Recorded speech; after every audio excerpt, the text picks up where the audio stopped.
First, let's get to John Erickson in Queen Creek for us. And John, you talked to a woman who saw something she'll likely never forget. And Stephen, Katie, you'll hear from her in a moment. Deputies still out here on this field, on this field at the scene, working to figure out what went wrong, what happened to this dirt that led it to open up right beneath that man's feet. Hours into the search, there was still a question of if a body was inside the sinkhole that opened in Queen Creek. That question has been answered tonight, and here is the grim reality. This farmer's final time leaving the fields looks like this. Mary Jane Mack happened to be looking out at the field from her neighborhood next door. She was watching in that moment when the ground beneath the farmer's feet betrayed him. And he went down fast. With his hands were up in the air, and he went down fast.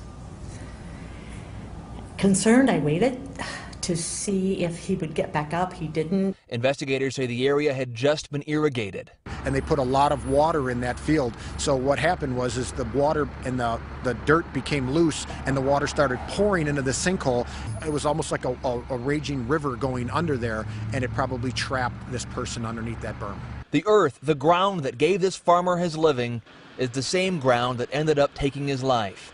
The moments as Mac waited for his head to pop back up. Very anxious, anxiety. I saw him go down. I knew he fell, and just waiting for him to get back up. But the next people to see him would instead be the crews recovering his body.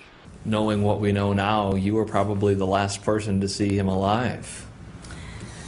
Just sorry for his family. Deputies haven't yet identified the farmer as they work to notify his family. Stephen, Katie? Just heartbreaking to feel so helpless watching that. Thanks so much, John.